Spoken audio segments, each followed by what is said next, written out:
ऐसा क्या हुआ है कि 2024 में जो आयुर्वेदिक मार्केट थी वो 17.15 बिलियन डॉलर्स थी, लेकिन इसको पहुंचने का जो अप्रोक्सीमेट जो माना जा रहा है 2033 तक ये 85.83 बिलियन डॉलर्स पहुंचने की उम्मीद है। ऐसी क्या शिफ्टिंग हुई है एलोपैथी से आयुर्वेदिक की तरफ कि लोग अब एलोपैथी को छोड़कर आयुर्वेदिक की तरफ बढ़ रहे हैं। आज से अगर बात की जाए 500 से 1000 साल पुरानी तो बीमारियां होती ही नहीं थी, जैसे कैंसर, एड्स, इम्यूनिटी को लेकर इतनी ज्यादा प्रॉब्लम्स। जबकि आज अगर आप देखें तो आपको हर तरफ कैंसर के मरीज दिख जाएंगे, हर तरफ एड्स के पेशेंट दिख जाएंगे, हर तरफ ऐसे लोग दिख जाएंगे जिनकी इम्यूनिटी दिन पे दिन खत्म होती जा रही है। क्यों ऐसा हो रहा है? ऐसा हमारी डाइट में, हमारे खान पीन में, हमारे रहन सहन में क्या बदलाव आया जिसकी वजह से ये सब चीजें हमें फेस करनी पड़ रही है? और कोरोना के टाइम पे जो हमने देखा वो हमारे लिए एक ऐसा फेज था जिसको शायद ही कभी हम भूल पाए। नमस्कार, राधे राधे। इन्हीं सब चीज़ों से आज जो डिस्कशन करने के लिए हमारे साथ मेहमान जुड़ रहे हैं उनसे आपको मिलवाते हैं। वो एक आयुर्वेदिक डॉक्टर हैं और काफ़ी पेशेंट्स को ट्रीट कर चुकी हैं, ऐसे पेशेंट्स को जिनको जवाब दे दिया था कि आप ठीक हो ही नहीं सकते। डॉक्टर रितिका जी, आपका हमारे पॉडकास्ट में बहुत बहुत स्वागत है। नमस्कार सविता, और सबको नमस्कार, राधे राधे। और राधे राधे मैम। अभी ये है कि आपने बहुत अच्छा टॉपिक उठाया है आयुर्वेद का, जो लोगों को जागरूक होना चाहिए। आजकल लोग वैसे भी जागरूक हो रहे हैं आयुर्वेद को लेके। तो जैसे जैसे चीज़ें बढ़ रही हैं, आयुर्वेद में नॉलेज आ रही है लोगों को, तो वो प्रॉब्लम्स भी इजीली सॉल्व हो रही हैं। मैम, जैसे अगर बात की जाए आज से मैं अगर बात करूँ 30 साल 25 साल पुरानी, तो लोगों का जो मेन जो ट्रस्ट था वो मेन ट्रस्ट एलोपैथी पे चला गया था। लोग मेन उनको जल्दी ट्रीटमेंट चाहिए था, जल्दी वो चाहते थे कि बीमारी ठीक हो जाए। तो क्या मैम वो ठीक था जहां हमें पता है कि आप सिर्फ लक्षणों को सप्रेस कर रहे हो, सिर्फ लक्षण ठीक हो रहे हैं, बीमारियां ठीक नहीं हो रही हैं, जबकि आयुर्वेद जो है वो रूट कोज पे काम करता है। इसके बारे में मैम थोड़ा सा आपसे जानना चाहेंगे। एक्चुअली सविता, ये बहुत अच्छी चीज़ बताई है कि आयुर्वेद जो है रूट कॉज पे काम कर रहा है। इसीलिए लोगों का आजकल जो झुकाव है वो आयुर्वेद की तरफ आ भी रहा है। पहले लोग एलोपैथी में ट्रीटमेंट ले रहे थे, चल रहा था सब कुछ, सिम्टोमेटिक ट्रीटमेंट्स हो रहे थे, लेकिन जो रीजंस हैं जिसकी वजह से ये सारी चीज़ें हो रही है कोई भी उनको नहीं देख रहा था, जो मेनली रूट कॉज बॉडी में है। तो अगर हम रूट कॉज पे काम करते हैं, जो कि आयुर्वेद का मेनली वो है, एक्सपर्टीज़ है कि हम उसमें रूट कॉज पे काम करते हैं, तभी चीज़ें जड़ से ख़त्म हो जाती हैं। जैसे नहीं तो एलोपैथी में डायबिटीज़ है, पीसीओडी है, उसको हम लोग सिर्फ मेंटेन कर पा रहे हैं, क्योर नहीं कर पा रहे। क्यों? रीज़न क्या है? क्योंकि हम लोग सिर्फ सिम्टम्स को देख रहे हैं, हम लोग उसके रूट को समझ ही नहीं रहे हैं कि क्या रीज़न है। आजकल छोटी छोटी बच्चियों में पीसीओडी मिल रहा है। हाँ जी मैम। उनके पीरियड्स टाइम से पहले हो रहे हैं और फिर भी उनमें क्या है, बहुत यंग एज में वेट गेन। क्यों? रीज़न क्या है कि डाइट, उनमें जो अच्छी डाइट आजकल बच्चे नहीं लेते हैं, स्ट्रेस बहुत ज़्यादा है। तो कहीं ना कहीं डाइट और स्ट्रेस मेन रीज़न है पीसीओडी के। अगर हम लोग सिर्फ उनको हार्मोनल मेडिसिन से मतलब मेंटेन करेंगे तो वो चीज़ें ठीक कैसे होंगी? हाँ हम लोग उसकी डाइट और उसके स्ट्रेस पे तो कहीं भी काम नहीं कर रहे हैं। जैसे कि मैम आजकल आपने भी देखा है और मैं भी अपने चारों तरफ देख रही हूँ। अभी मेरी फ्रेंड है, आप ले लीजिए, वो 32 साल की है, 32 साल की, 6 साल की उसकी बेटी है। और रिसेंट अभी 1.5-2 साल पहले पता चला कि उसकी दोनों किडनियाँ फेल, वो डायलिसिस पे है। और उसकी जो कंडीशन है, एक हंसती खेलती लड़की डायलिसिस, और डायलिसिस के लिए बेड पे आ गई है। बेटी को अपने हस्बैंड के साथ छोड़ दिया, हस्बैंड ने भी उसको छोड़ दिया है, सिर्फ इसलिए क्योंकि ट्रीटमेंट की जो कॉस्ट है वो बहुत ज़्यादा हो रही थी। तो पता चला कि मैंने उससे पूछा कि ऐसा क्या हुआ कि किडनी तेरी इतनी जल्दी खराब कैसे हो गई इतनी यंग एज में? तो उसने बताया कि मैं इतनी बिजी हो गई थी अपनी मैरिड लाइफ में कि मैं अपने को दिखाने के लिए गई ही नहीं डॉक्टर के पास, और पेन किलर कॉन्टीन्यूसली 2-3 महीने मैं लेती रही। जब मुझे स्वेलिंग आनी शुरू हो गई पैरों में और मुझे खुद को बॉडी में कुछ अजीब लगने लगा, जब मैं डॉक्टर के पास गई तो मेरी किडनी तब तक मुझे जवाब दे चुकी थी। ऐसा क्या है मैम? मतलब स्टेरॉयड चलो समझ आता है कि वो तो किडनी पे असर करते ही करते हैं, लेकिन पेन किलर जो मेडिसिन है वो इतनी घातक हो सकती है किडनी के लिए? हो सकती है। आजकल जो लोग पेन किलर्स यूज़ कर रहे हैं, पहले तो उसकी डोज वो डिसाइड नहीं करते। अगर आपको एक गोली खाने से आराम नहीं मिल रहा है तो वो 2 घंटे बाद, 3 घंटे बाद रिपीट करेंगे। रीज़न क्या है? वही जो आपकी जो फ्रेंड है, हाँ जी, उसने ये रीज़न बताया कि मेरे पास टाइम नहीं है।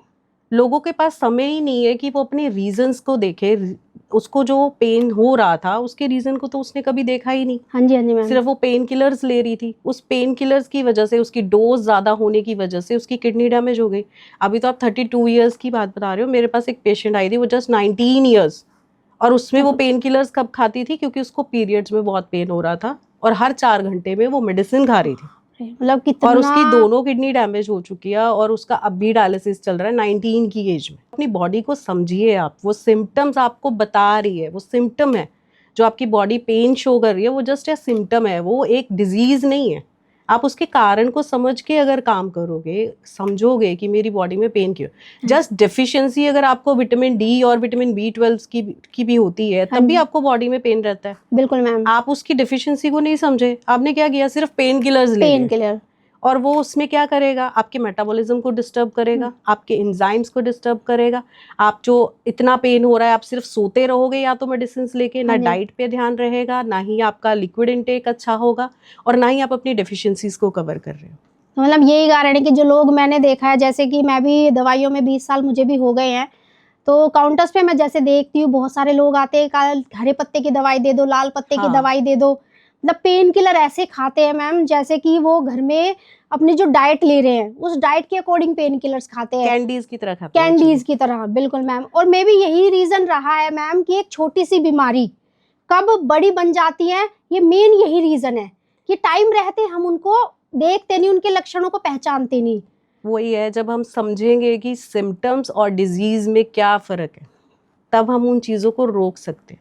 आप अपनी डाइट प्रॉपर रखिए, आप चीज़ों को समझिए। अगर आपको हेडेक हो रहा है तो क्या रीज़न है, आपको हेडेक क्यों हो रहा है, हेडेक होने के भी 100 रीज़न हो सकते हैं। बिल्कुल आपका डाइजेशन अच्छा नहीं है, आपकी नींद पूरी नहीं हो रही है, आप स्ट्रेस ले रहे हो, लेकिन आप क्या करते हो, सिर्फ पेन किलर्स ले रहे हो। तो उसके अलावा आप सोचो कि अगर आपकी नींद पूरी नहीं हुई है, रीज़न वो है, या यहाँ तक कि कॉन्स्टिपेशन जिनको रहती है उनको भी हेडेक रहेगा। बिल्कुल मैम। कॉन्स्टिपेशन भी एक बड़ी प्रॉब्लम है बीमारियों की। मेनली कहते हैं कि 70% बीमारी, अगर आपका पेट ठीक नहीं है तो 70% बीमारी आपके शरीर में रहेगी। एक्चुअली आयुर्वेद में हम लोग मानते हैं कि चीज़ें जो है ना वो पेट से ही शुरू होती है। अगर आपकी गट अच्छी नहीं है तो आपका कुछ भी अच्छा नहीं होगा। गट जो है हमारा सेकंड ब्रेन है। Okay ma'am. तो अगर ये आप बहुत अपने, अच्छी आपने बात बताई कि सेकंड मतलब एक और ब्रेन है हमारी बॉडी में। हमारी बॉडी में 2 ब्रेन है, ओके। और जो मेन सेकंड ब्रेन है वो भी उतना ही इम्पोर्टेंट है जितना मेन ब्रेन है। मेन ब्रेन है। मतलब जैसे कि मैम अगर सपोज किसी को कॉन्स्टिपेशन रहता है, और मैक्सिमम मुझे लगता है 40 to 45 पेशेंट्स ऐसे हैं या लोग नॉर्मली ऐसे हैं जो कहते हैं कि पेट साफ नहीं हुआ, तो उसके लिए कोई ऐसा घरेलू उपचार की या ऐसी कोई आप सलाह की जिससे कि एक तो कॉन्स्टिपेशन ना, और अगर है तो पेट कैसे साफ रहे? देखिए, घरेलू उपचार जो है वो हर पेशेंट के लिए सेम नहीं हो सकते। जैसे हम अभी बात कर रहे हैं कि एक सिम्टम और डिजीज में फ़र्क है। कॉन्स्टिपेशन एक सिम्टम है, वो बीमारी नहीं है। हाँ जी, हाँ जी। उसका कोई कारण और है, अगर आप उस चीज़ को समझोगे। अब कॉन्स्टिपेशन बहुत सारे रीज़न से हो सकती है। अगर आप रात को अच्छे से नहीं सोए हो तो सुबह पेट साफ नहीं होगा। आपने डाइट अच्छी नहीं ली है, आपने लिक्विड इंटेक अच्छा नहीं लिया, आपने फाइबर इंटेक, जैसे आजकल हम बोलते भी है कि फाइबर्स लो, बट ऐसा नहीं है कि कॉन्स्टिपेशन का इलाज वो है कि आप इसबगोल लेते रहो, है ना। फाइबर इंटेक भी एक लिमिट में होना चाहिए। हर चीज एक हाँ, लिमिट में होनी और चाहिए। अकॉर्डिंग टू प्रकृति होनी चाहिए, जो कि आयुर्वेद का बेस है ना। अब कॉन्स्टिपेशन है, अगर उस पेशेंट की प्रकृति, अगर मैं थोड़ा सा बता सकती हाँ मैम, हूँ। प्रकृति थोड़ा सा हमारे, क्योंकि दर्शक नहीं समझ पाएंगे कि प्रकृति से आप कैसे रिलेट कर रहे हो ट्रीटमेंट को। तो प्रकृति जैसे है, जैसे बातज प्रकृति वाला पेशेंट है, बातज से आप किसी भी पेशेंट को देखोगे तो आप कैसे जानोगे कि आपकी प्रकृति क्या है। तो आप लुक से आप पहचान सकते हो, आपकी बॉडी में बहुत सारी ड्राइनेस रहती है, तो आपकी बातज प्रकृति। आपके मूड स्विंग्स बहुत ज्यादा है, तो वो बातज प्रकृति है। आपको कभी मन नहीं लगना, कभी आप हैप्पी हो, कभी एकदम से आप रोने शुरू हो जाते हो, सैड हो जाते हो, आपको इंस्टेंट गुस्सा आता है, फिर एकदम सही हो जाते हो, एकदम आपको म्यूजिक पसंद है, एकदम आपको शांति पसंद है। जो ऐसे लोग होते हैं वो ज्यादातर बातज प्रकृति के होते हैं। मूड स्विंग्स रहते हैं, और स्किन थोड़ा ड्राई रहती है उनकी, और वो एक जगह बैठ नहीं पाते। मतलब आप वो उनके नेचर, कुछ उनका कुछ जो चलता रहता है बिल्कुल उनका। मैम। तो आप उससे थोड़ा सा पता कर सकते हो कि आपकी प्रकृति क्या है। नहीं तो बहुत सारी चीजें देखनी पड़ती है, बट ये मेन चीज है। जैसे पित्त प्रकृति है, तो पित्तज प्रकृति वाला इंसान कैसा होगा, वो दिखने में, अगर वो आप मतलब एंटर हो जाएगा ना किसी रूम में, तो आप उसको टर्न करके देखोगे, ऐसी उसकी प्रभा होती है ना। उसका स्किन टेक्सचर बहुत अच्छा होगा, बहुत कॉन्फिडेंट होगा वो, जब भी वो बात कर रहा है किसी से, तो मतलब लोग आओ वो भाव से सोचेंगे, आप पहचान लोगे कि वो हम्म, पित्तज प्रकृति है ना। हम्म, और जो कफज प्रकृति वाला है वो बहुत सुंदर, सॉफ्ट, जल्दी थकने वाला, थोड़े से कोमल कोमल से जो लोग होते हैं, जैसे फूल होता है फूल, ना, वैसे हाँ टच, बिल्कुल और वैसे ही उनको मतलब ऐसे टच भी करोगे डेलिकेट तो तो उससे भी रैश। फर्क पड़ता है। हाँ, तो वो कफज प्रकृति वाले हैं। तो ओके। ऐसे ही अगर कॉन्स्टिपेशन किसी बातेज प्रकृति वाले को है, तो मतलब उसकी बॉडी में बहुत ज्यादा ड्राइनेस है, तो उसको थोड़ा सा घी का इंटेक लेना चाहिए। जो हम बोलते हैं ना कि कॉफी में घी डाल के ले घी रहे हैं डाल, आजकल, बट दूध में घी डाल के लोग हाँ, दूध कहते हैं। में आप घी डाल के ले सकते हो, पानी में आप घी डाल के ले सकते हो, बट अच्छा, हम पानी में कॉफी ले वाला, सकते हैं घी हाँ, डाल? पानी में घी डाल के ले सकते हैं। और पित्तज प्रकृति वाला है, उसको ज्यादातर कॉन्स्टिपेशन नहीं होती है। अगर कभी हो भी गई है तो उसका रीजन हो सकता है कि उसको नींद अच्छी नहीं आई है, या उसने खाना अच्छे से नहीं खाया है। मतलब रेयर कॉजेज होंगे अगर ऐसा रेयर कुछ होता है। कॉजेज रहेंगे, और मेन कारण ये रहेगा उसने खाने पीने में कुछ गड़बड़ करी है, या अपने लाइफस्टाइल में कुछ गड़बड़ करी है। कफज प्रकृति वाला अगर उसको कॉन्स्टिपेशन है, तो उसमें वो लिक्विड इंटेक है, वो थोड़ा सा गुनगुना पानी ले सकता है, वो अजवाइन, जीरा, सौंफ, जो ये घरेलू नुस्खा होता है वो वाला पानी ले सकता है, तो उसको वो हेल्प करता है। मुझे तो लगता है कि मैम मैं अगर जैसे बताऊँ आपको, एक डिस्कस करती हूँ, ये थोड़ा इम्पोर्टेंट भी है और मैंने खुद अपने ऊपर ये चीज़ महसूस भी किया है। मेरी जब फर्स्ट डिलीवरी हुई थी तो मेरी मदर इन लॉ ने कहा कि अजवाइन का पानी ही पीना है, अजवाइन के पानी के बिना कुछ पानी नहीं पीना।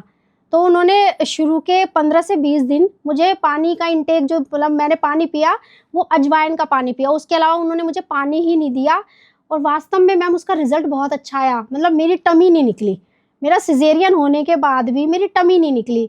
तो मुझे लगता है कि आप घरेलू जो छोटी छोटी चीज़ें, अपना जो डाइट, अपना लाइफस्टाइल है आपका, जो डाइट आप लेते हो, अगर उसमें छोटे छोटे आप बदलाव कर लो तो मुझे लगता है बहुत सारी चीज़ों से आप बच जाओगे। जैसे आयुर्वेद है मैम, इसमें से पंचकर्मा को लेके आजकल बहुत चारों तरफ काफ़ी अवेयरनेस है। तो थोड़ा सा मैम पंचकर्मा के बारे में थोड़ा बताइए कि मतलब ये कैसे इतने क्रॉनिक डिजीज को ट्रीट करता है। एक्चुअली पंचकर्मा जो है हमारी डीप जितने भी इश्यूज रहते हैं उस पे काम करता है, मतलब रूट कॉज पे काम करता है। हमारे यहाँ पे दो मेथड्स है ना, बॉडी को क्लियर करने के लिए। एक तो आप मेडिसिन ले सकते हो, एक दूसरा उसको शमन चिकित्सा बोलते हैं, सेकंड जो है शोधन चिकित्सा। मतलब जो आपके दोष इम्बैलेंस हो गए हैं, बात पित्त कफ जो बॉडी में इम्बैलेंस हो गया है, हम उसको अंदर से निकालते हैं, है ना। एक्स्ट्रा चीज को निकाल दिया या टॉक्सिन्स को बॉडी से रिलीज कर दिया। हाँ, डिटॉक्सिफिकेशन के लिए आप यूज करते हो, तो पंचकर्मा उस पे ही काम करता है। मतलब जितनी भी क्रॉनिक डिजीजेज है मेनली उनके लिए आप एक आप कह सकते हो कि उसको पुश मिल जाता है आपकी बॉडी में। अब जैसे बहुत सारा घड़े में बहुत सारा गंदा पानी भरा हुआ है, आपको साफ पानी भरना है, तो पहले गंदा निकालोगे तभी तो साफ भरोगे। बिल्कुल। तो पंचकर्मा वो काम करता है कि आपके गंदे पानी को घड़े से बॉडी को निकाल दिया, क्लींजिंग का काम करती है। और आपकी बॉडी अगर घड़ा साफ हो जाएगा, पंचकर्मा में उस घड़े को हम साफ कर दिया, आपकी बॉडी को अंदर से क्लीन कर दिया, तो आप अच्छी डाइट अगर बाद में लेते हो, प्रॉपर मेडिसिन लेते हो, तो आप ठीक रहते हो। मतलब ये कि जो पुरानी चीजें वो रिवर्स हो सकती है, अच्छी जो चीजें हैं वो आप दोबारा से अपनी लाइफ में ला सकते हो। ये चीज, ये आपने बहुत अच्छी बात बताई मैम, क्योंकि पंचकर्मा एक ऐसी टर्म है जो सुनने में तो सब जगह आती है, लेकिन समझ ये है कि पंचकर्मा का होता कि मतलब क्या ये होता है और इसका क्या प्रभाव होता है बॉडी के ऊपर। मैम जैसे आपको इतना एक्सपीरियंस है आयुर्वेदा में और काफ़ी पेशेंट्स को आप ट्रीट कर चुके हो, आप लीच थेरेपी देते हो मैम एलोपेशिया के पेशेंट में भी। लास्ट टाइम भी मेरे को ये पता चला था और उससे काफ़ी उस पेशेंट को काफ़ी इम्प्रूवमेंट भी हुआ है, मतलब बाल नहीं थे तो लीच थेरेपी से काफ़ी इम्प्रूवमेंट हुआ है। तो कितना सक्सेस रेट है मैम और कितने पेशेंट्स इस तरह से आते हैं आपके पास, क्योंकि एलोपेशिया गंजापन बहुत कॉमन हो चुका है हमारे एडल्ट्स में और सभी कॉन्शियस भी है किसी ना किसी तरह से। अगर देखिए हेयर ट्रांसप्लांट कराते हैं, मिनॉक्सिडिल यूज़ करते हैं जो कि मैम केमिकल हैं, उनके भी अपने साइड इफ़ेक्ट हैं। तो लीच थेरेपी एक नेचुरल ट्रीटमेंट है, तो कैसे आप मतलब इस प्रोसेस को कैसे करते हैं आप? देखिए, एलोपेशिया को अगर हम लोग एलोपैथी उस पे टर्म में या मॉडर्न लैंग्वेज में बोलते हैं तो बोलते हैं ऑटो इम्यून डिजीज़ है ना। आपकी बॉडी की ऐसी चीज़ें हो गई, बॉडी में इन्फ्लेमेशन हो गई है जिसकी वजह से हेयर फॉल होता है। जो लीच है वो बहुत अच्छा काम करती है, क्योंकि वो लोकल एरिया पे तो काम करेगी, जहाँ अपने हेड पे एलोपेशिया है वहाँ पे आपने लगा दिया, लेकिन वो ओवरऑल आपकी बॉडी पे भी काम करती है। जैसे अभी पंचकर्मा की हम लोग बात कर रहे थे कि वो डिटॉक्स करती है, तो आपकी बॉडी को डिटॉक्स करेगी, आपके हेयर फॉलिकल्स को स्टिमुलेट करेगी, एक्टिवेट कर देगी, ताकि उसमें से हेयर ग्रोथ दोबारा से हो सके। इन्फ्लामेशन जो है वो उसको भी वो आपकी ठीक कम करती। करती है। तो चीजें जो है वो बैलेंस करती है, दोषों को बैलेंस करती है, इसीलिए रिजल्ट्स 100% तो मिलते मैम हैं। आपके पास जैसे पेशेंट आते हैं तो कि जो एलोपेशिया है उनको प्रॉब्लम है और वो नेचुरल ट्रीटमेंट लेना चाहते हैं और आप प्रिफर करते हैं जो लीच का ट्रीटमेंट है, तो क्या मैम पेशेंट को दर्द या डर ऐसा कुछ होता है? मतलब आपने देखा है आपके पेशेंट्स में इस तरह की कोई फीलिंग? नहीं, एक्चुअली नहीं होता है, क्योंकि मेरा जो सबसे छोटा बच्चा, मेरा मतलब 4 इयर्स का पेशेंट था जिसको मैंने लीच लगाई थी, क्योंकि हम ऑटिज्म में भी इस चीज को, इस प्रोसेस को तो मैम यूज लीगल करते है, हैं। मतलब ये लीगल ट्रीटमेंट है ये लीच हाँ, का जो लीगल ट्रीटमेंट? ट्रीटमेंट है और इससे एज सच कुछ भी प्रॉब्लम नहीं होती है। और रक्त शुद्धि का सबसे प्रॉपर मतलब एक ट्रीटमेंट है कि आप रक्त शुद्धि इजीली कर सकते हो बॉडी में, रिवर्स कर सकते हो किसी चीज को by the treatment of leech. By the treatment of leech. मतलब ये बहुत अच्छा है मैम कि जो लीच का जो ट्रीटमेंट है ये लीगल भी है और बहुत अच्छे इसके और रिजल्ट्स भी है, पेनफुल नहीं है। पेनफुल नहीं है। क्योंकि मैम मेरे को तो ऐसा लगता है कि जब आप किसी की बॉडी पे, जैसे सुनने में आता है कि लीच तो चिपक जाती है तो उतरती ही नहीं है। नहीं, ऐसा मैंने जो कुछ नहीं सुना है कि जो सीमर्स, medicated, जो हाँ, सीमर्स होते हैं उनमें कि लीच तो स्किन के अंदर भी चली जाती है, तो थोड़ी ये चीजें सुन के थोड़ी सी एक्चुअली लीच बहुत टाइप्स की होती है। जो ओ। हम यूज करते हैं वो मेडिकेटेड लीच रहती मेडिकेटेड है, होते हैं वो, आप मेडिकली ट्रीटमेंट के लिए यूज की जो जाती है यूज सिर्फ ट्रीटमेंट के लिए होते हैं वही यूज की वो, जाती है। मतलब सॉफ्ट और एक तरह से हाँ, ट्रीटमेंट के मैं पर्पस आपको से। शेयर भी कर दूंगी अगर मैम आपको बिल्कुल देखना करिएगा है कि आपसे। जो मेरा सबसे छोटा पेशेंट बच्चा रहा है उसमें भी लीच का मतलब बहुत अच्छा रिजल्ट रहा है। ये बहुत सरप्राइजिंग है ऑटिज्म मैम कि में मतलब 4 साल उसकी का बच्चा। हाइपर एक्टिविटी इतनी कम हो गई थी, वो मतलब देखने वाला था उसका रिजल्ट। इतना अच्छा रिजल्ट रहा मैम लीच बहुत का। बढ़िया।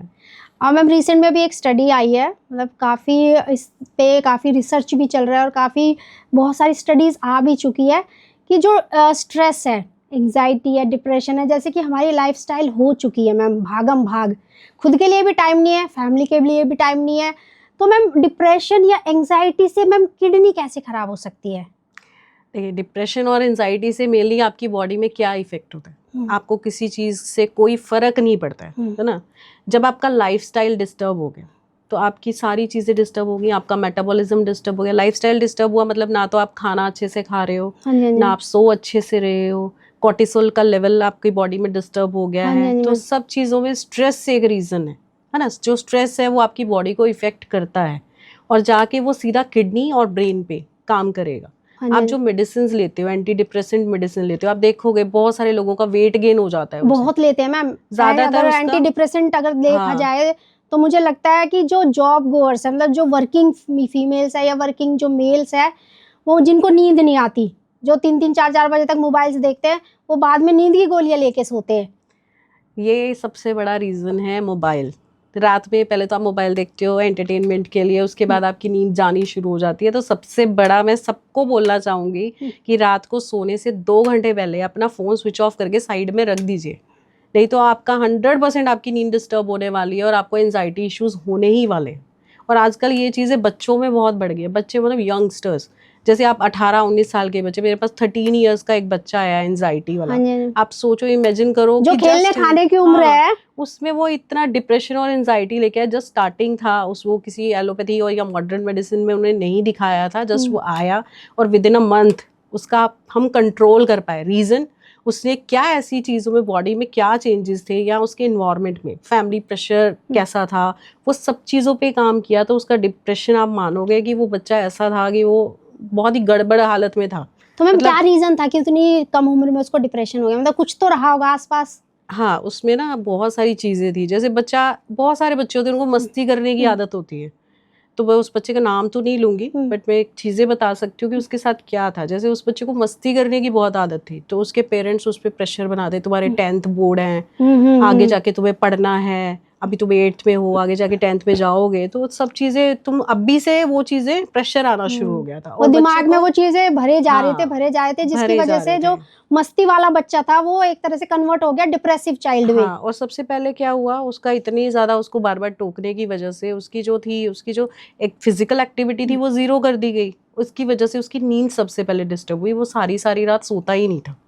उसके पेरेंट्स भी बैठे रहते थे, उसके फादर उसको सिर्फ चिल्लाते थे कि तुम सोते क्यों नहीं हो, तुम वही, सो क्यों नहीं रहे हो, बिल्कुल मतलब वो मैम। समझ नहीं रहे थे कि कि उसकी हम बॉडी में चल क्या रहा है। चल क्या रहा है, मतलब उसमें रीजन क्या है। उसकी फिजिकल एक्टिविटी आपने एकदम से रोक ही दी है। वो बच्चा 2-2 घंटे जो मेंटली भी खेला, मैम बच्चा हाँ सोचने में मजबूर, तो मेंटली भी डिग्रेड करने लगता है। हाँ, उसका वही था, हार्मोनल डिस्टर्ब था उसमें। और एक टीन एज में आके वैसे ही हार्मोन चेंजेस हो रहे हैं, बच्चे वो इतना, पुबर्टी के टाइम पे तो वैसे ही हाँ, मैम वो बहुत सारे सब चीजें चेंजेस उस आते हैं। बच्चे के साथ थी। तो सबसे पहले मुझे उस बच्चे से बात करनी पड़ी, फिर उसके पेरेंट्स से बात करनी पड़ी, और उसमें मेन उसकी दादी का रोल निकल गया। जब बच्चा ऐसे करने लगा, रात में नहीं सो रहा है, वो क्या करेगा, रात में नहीं सो रहा है, तो उसकी दादी बहुत ज्यादा पाठ पूजा करती थी। अच्छा। तो उस बच्चे ने क्या करना शुरू किया कि उसके पेरेंट ने कभी बोल दिया होगा कि तुम पूजा पाठ किया करो, तो वो रात में सोने की बजाय पूजा पाठ करना शुरू कर वो दिया। टाइम को अपना सोने की जगह उस चीज में यूटिलाइज करने हाँ, लगा। और हर जगह वो सिर्फ मंदिर के आगे बैठा रहता था। फिर उनको लगा भूत बाधा हो गई है, दादी को लगा वो कहीं लेके जा रही है कहीं। अल्टीमेटली बच्चे ने क्या सोचा कि मेरे अंदर कोई भूत है।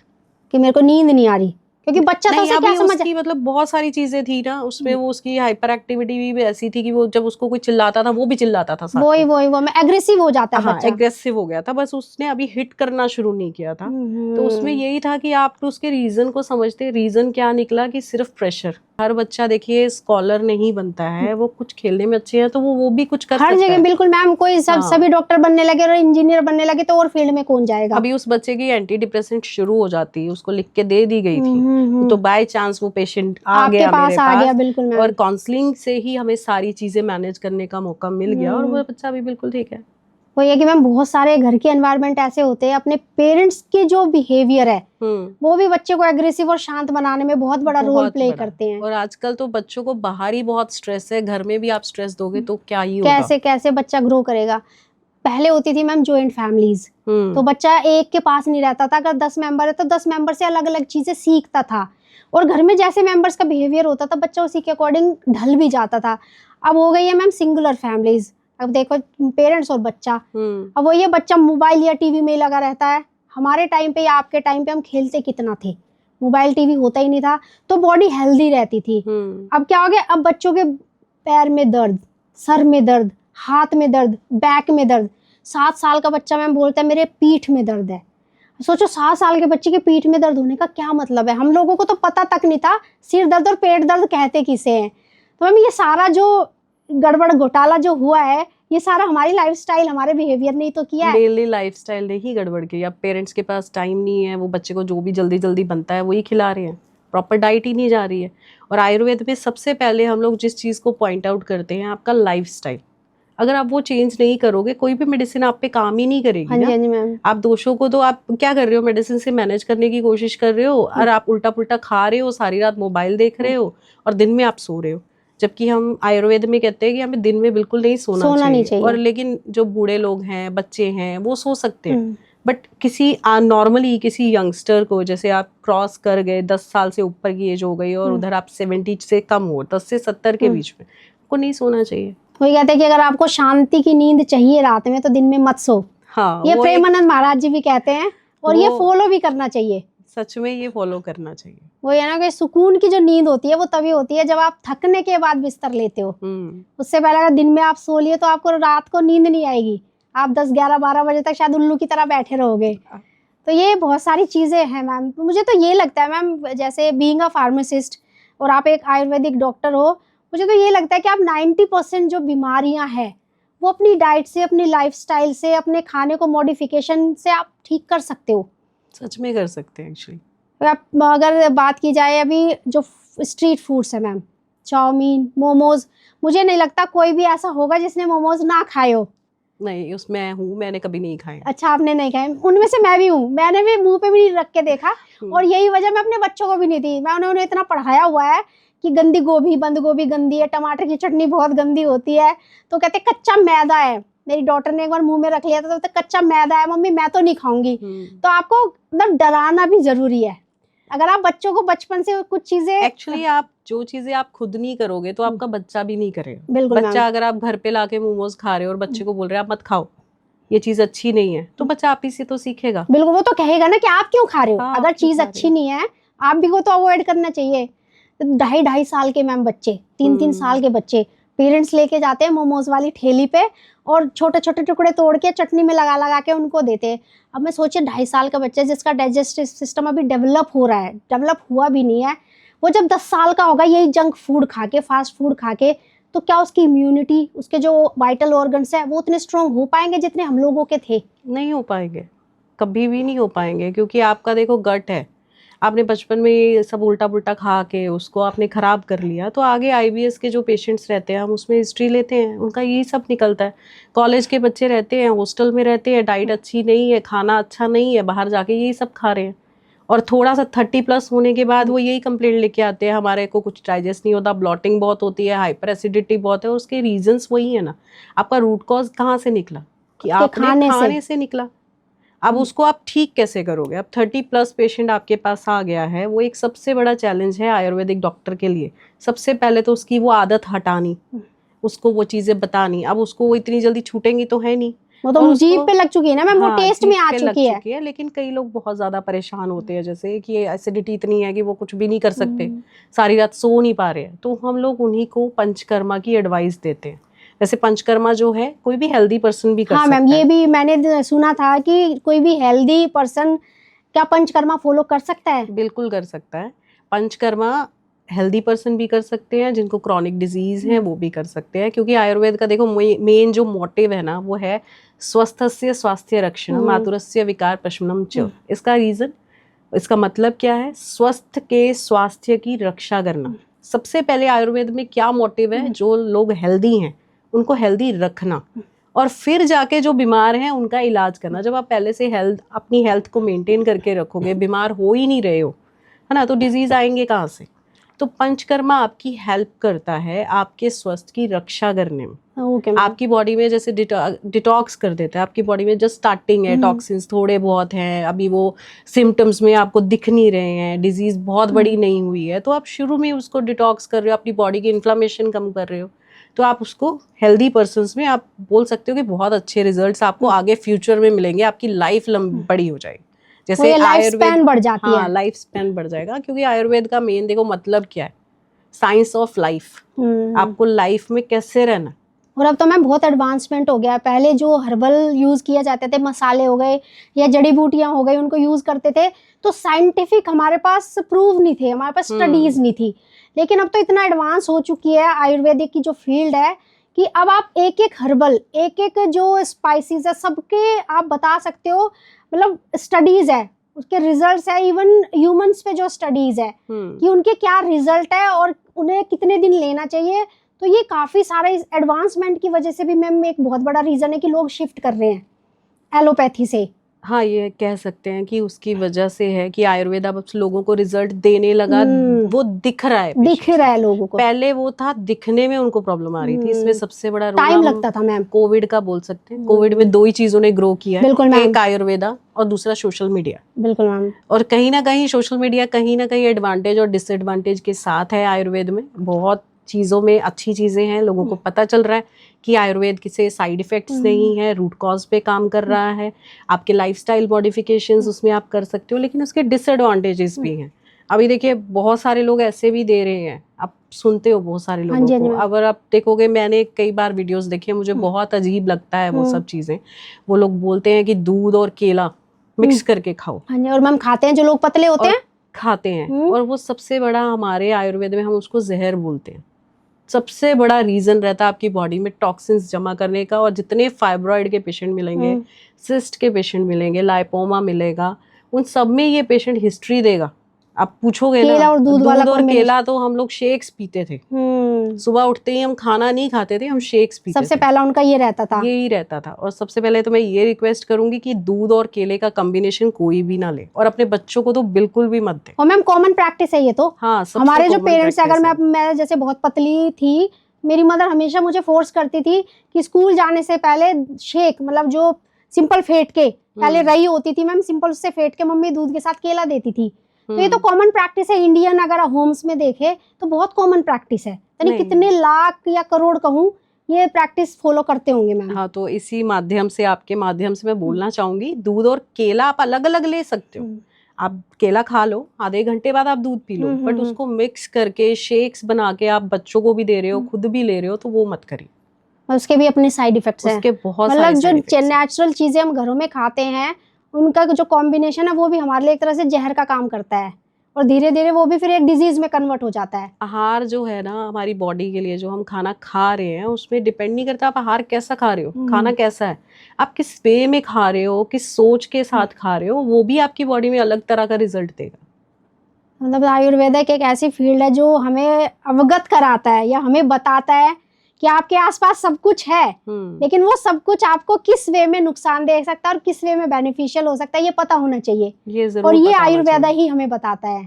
क्योंकि मैम अगर ग्लोबली देखा जाए, अगर मैं बात करूं पूरे वर्ल्ड की, एक योगा को लेके कहते हैं कि अगर हम एक्सरसाइज का अगर हम काउंटिंग रैंकिंग दें हम एक्सरसाइज में, तो आजकल जिम में लोग पे भी कर रहे हैं, सप्लीमेंट्स भी खा रहे हैं, प्रोटीन के जो सप्लीमेंट्स खा रहे हैं, स्टेरॉइड्स भी खा रहे हैं और पैसा भी खर्च कर रहे हैं।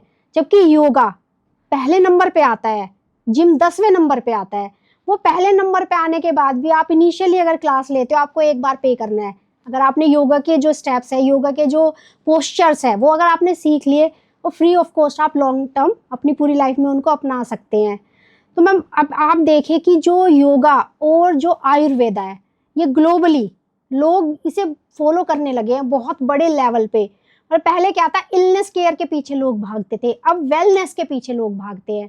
क्योंकि अगर prevention is better than cure, ये सच्चाई है मैम, कि अगर आपने प्रिवेंशन पहले से ही आपने अगर क्योर कर लिया, या प्रिवेंशन अगर हो गई तो क्योर की जरूरत ही नहीं पड़ेगी। जैसे कि आपने अभी भी बताया कि बहुत सारी ऐसी चीज़ें हैं जब बॉडी को डिटॉक्सिफाई एक हेल्दी पर्सन जब करता है तो लाइफ स्पैन बढ़ जाता है, वो लंबे टाइम एक हेल्दी लाइफ जी सकता है।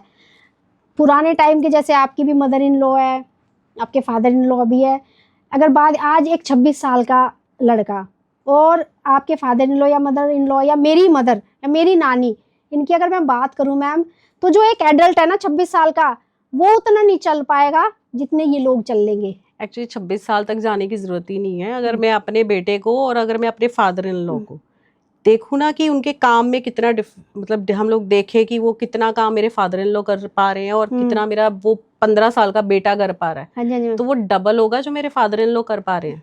अब सोचिए मैम, तो मैं वो इतना एक्टिव, जो बिल्कुल अभी ग्रो कर रहा है, जो एनर्जी से पूरा परिपूर्ण है, एनर्जी से भरा हुआ है, तो वो बच्चा उतना नहीं कर पाया जो इतने पुराने ओल्ड जो कहते हैं कि अब तो आराम करना चाहिए, वो कर पा रहे हैं। तो ये सारा मे बी डाइट और आप कितना काम करते हो अपनी लाइफ में, अपनी लाइफस्टाइल को कैसे जीते हो, ये सब इस पे निर्भर करता है मैम।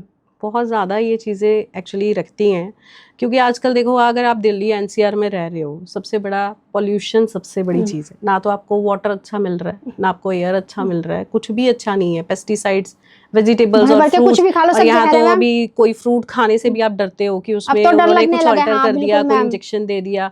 लेकिन जो पुराना टाइम था, जो मेरे फादर इन लॉ का टाइम था, या कुछ हद तक हमारा टाइम भी था, हमारा टाइम भी हमारे बहुत बच्चों बेटर था के मैम। एज में हम लोग जब थे, तो वो चीजें बहुत नेचुरल वे में आती थी, उसमें कोई भी ऐसा होता नहीं था। अब दिल्ली में तो आप जब से देख रहे हो 13-14 साल से अगर कोई रह रहा है, और जो ये मंथ आता है जब पीक पे पोल्यूशन रहता है, तो सबको रेस्पिरेटरी इश्यूज रहते हैं, बिल्कुल होते हैं मैम। सांस लेने में तकलीफ आप देख लोगे दिल्ली में 70-80% लोगों को रहता है। मैं ये नहीं कहती कि सिर्फ दिल्ली पॉल्यूटेड है, बाकी जगह भी है, बट दिल्ली हमेशा लेकिन मैम AQI अगर दिल्ली और एनसीआर का देखे, AQI जो है ये सबसे ज्यादा रहता है यहाँ का। अगर बेंगलोर का 50 है तो यहाँ 450 रहता है। तो अब उस चीज में आप बच कैसे सकते हो? वो तो बच ही नहीं सकते मैम। नहीं बच सकते हो आप।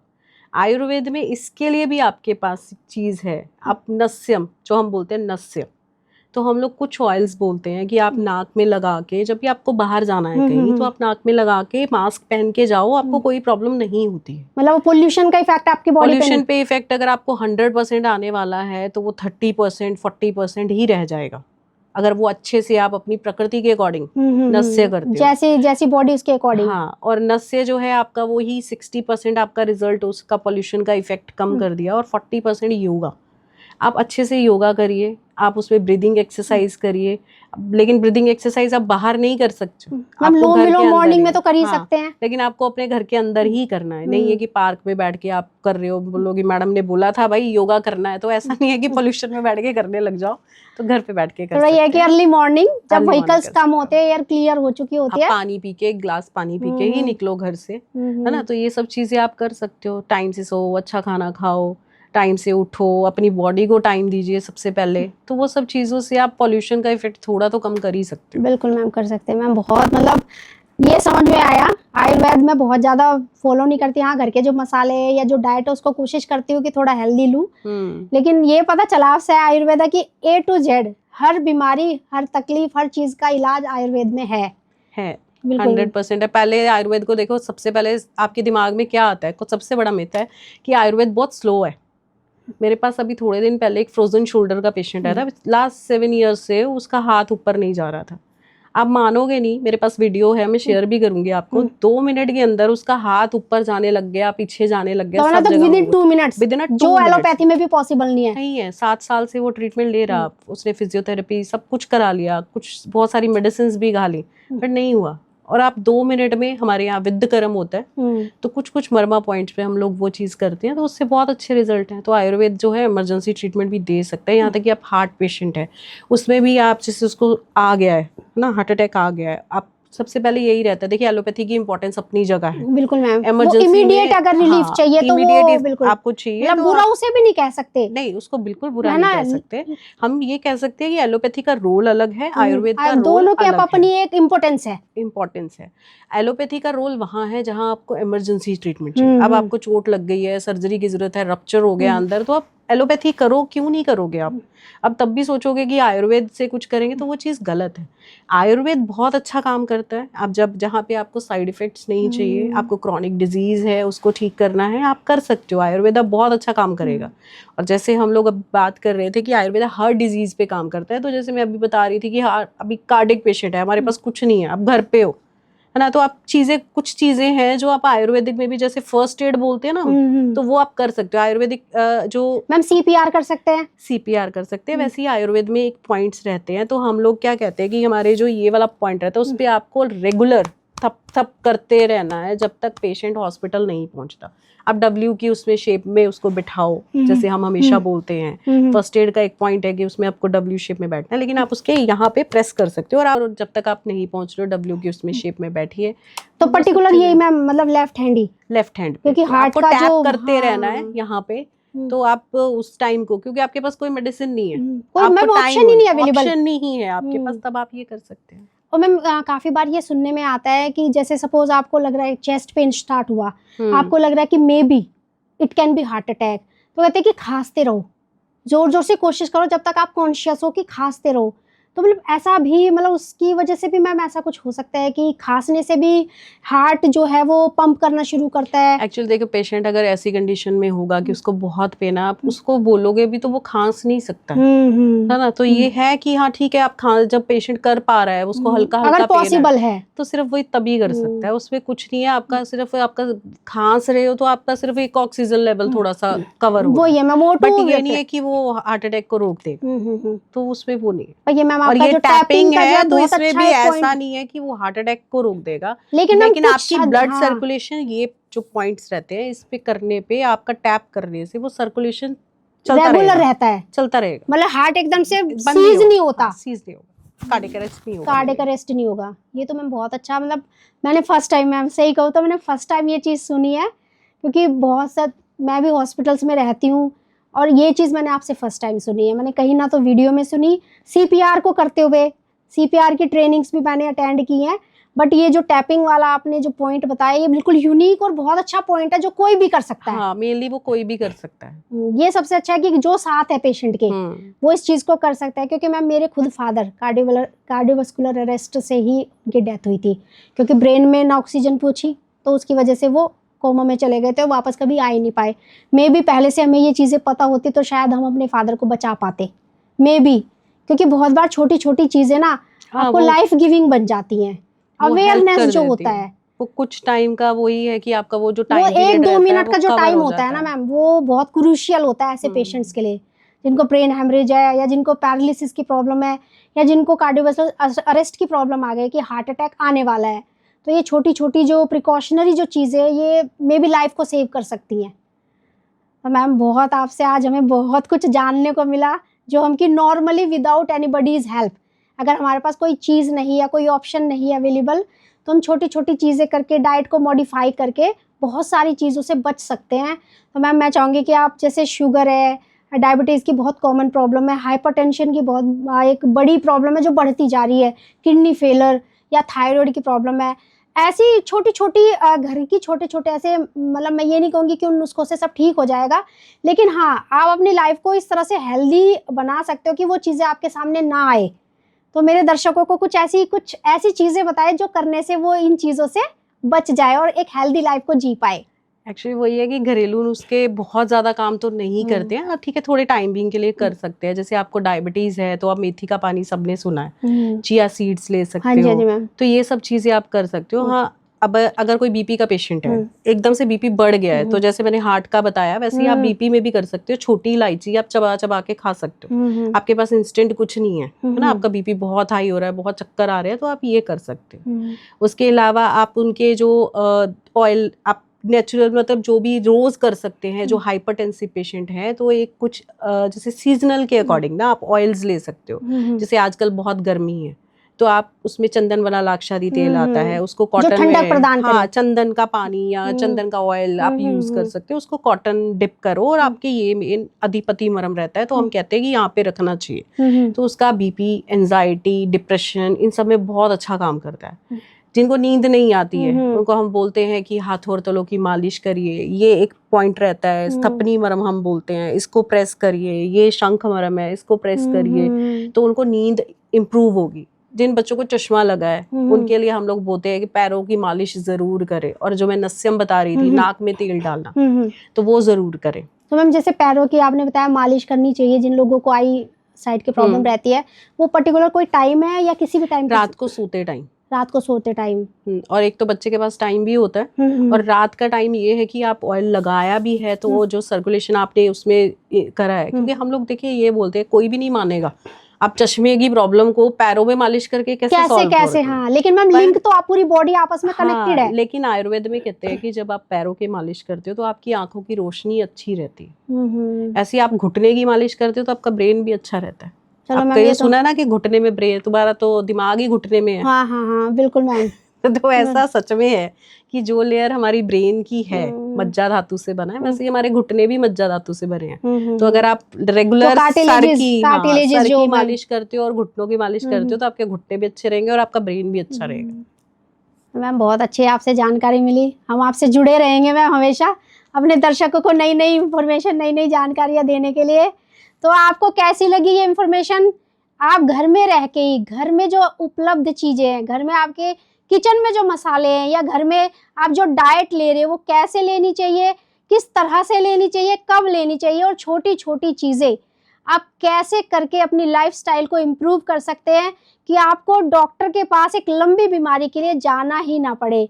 आप कमेंट करके ज़रूर बताइए आपको हमारे इस पॉडकास्ट में सबसे अच्छी चीज़ क्या लगी, आपने क्या सीखा, और हमेशा हमारे साथ बने रहिए। हम इसी तरह से मैम के साथ जुड़े रहेंगे, आते रहेंगे। अगर आपको हमारा ये पॉडकास्ट अच्छा लगा तो प्लीज़ लाइक ज़रूर करें, सब्सक्राइब करें, नोटिफिकेशन को ज़रूर प्रेस करें, ताकि मैम के साथ जो हमारी नेक्स्ट पॉडकास्ट हो वो ज़रूर आप तक पहुँचे। धन्यवाद।